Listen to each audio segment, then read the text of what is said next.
To Tax or Not to Tax Innovation, Strategic Overhaul of Tech Sector Incentives Atop the Silicon Mountain by Rafi Elliott, published on June 26, 2024.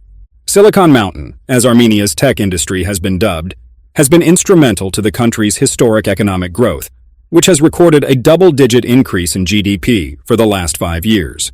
A rare combination of strategic planning and cooperative policymaking of the Armenian government and the tech sector has borne fruit in the average annual growth rate of 20% in the sector.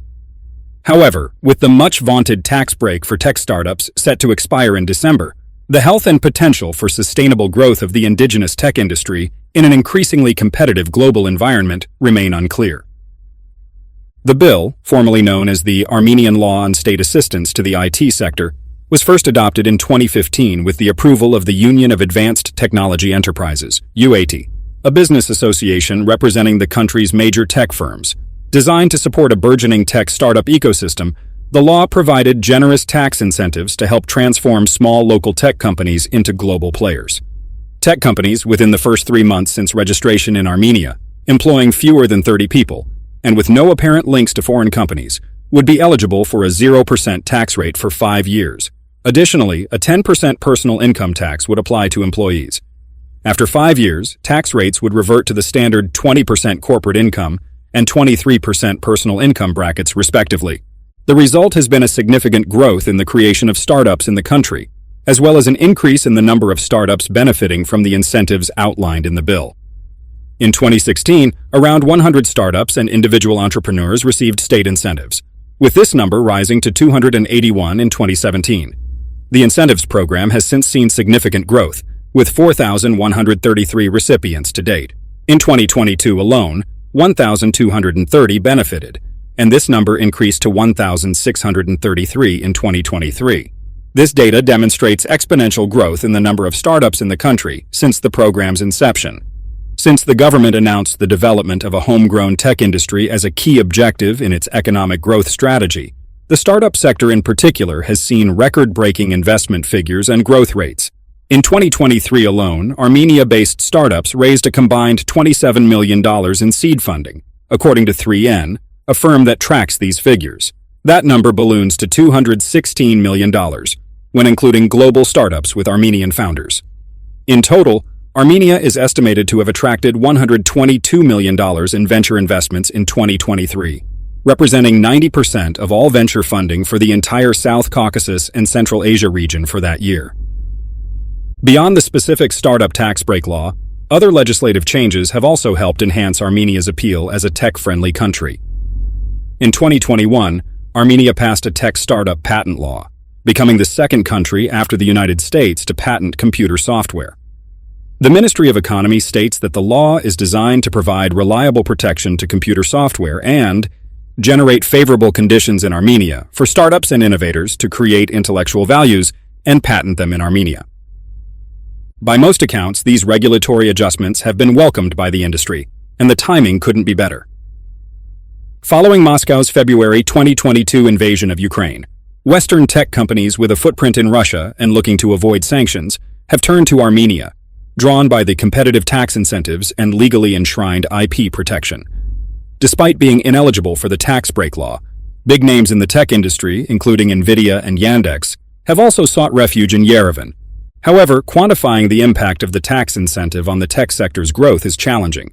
Although the increasing venture rounds and proliferating Yerevan-based unicorn companies suggest a positive trend, it's unclear how many, if any, of these successful startup companies attribute their achievements to the tax break. According to Rafi Kasarjian, a former president of UAT who now leads the tech advisory firm Sension, the most significant outcome is that it incentivized so many smaller firms, predominantly those involved in outsourcing, to come out of the shadows and register as legal entities.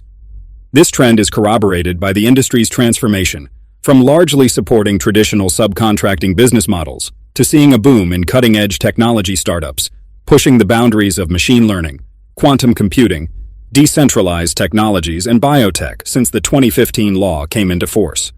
The National Assembly has extended the tax law several times, and even though it is set to expire in December of this year, various proposals are being floated to improve its reach, aiming to address concerns about continuing brain drain caused by the rising cost of living.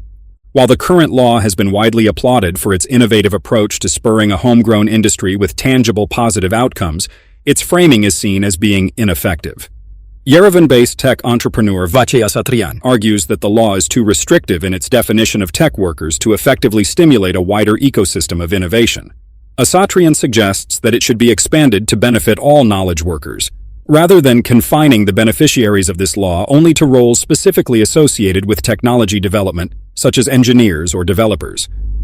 He reasons that technology is just one facet of a modern information-driven economy. Accessibility is another issue. Other countries with similar tech-centered growth strategies have incorporated tax benefits for startups within more comprehensive and accessible digital platforms. Estonia, for instance, provides seamless access to all business-related information and accounting through its blockchain-based digital platform. While Armenia offers similar services, user experiences suggest that there is much to be desired. Moreover, these systems are often not correctly integrated with one another. This is especially relevant given Armenia's strategic imperative to develop multidisciplinary research and development capabilities for a variety of sectors, from high-tech to defense. As the legislative environment currently stands, large foreign companies are still deterred from investing in R&D facilities in Armenia. In response, a draft proposal aims to overhaul the existing legislation once it expires at the end of the year and address some of these shortcomings. Experience from other tech-driven small countries suggests that government incentives go a long way in developing the sector. These initiatives go beyond mere tax exemption schemes and have been successful in both retaining and attracting new tech talent. This influx of talent bolsters rapidly expanding, globally competitive advanced economies, both goals that Armenia should achieve.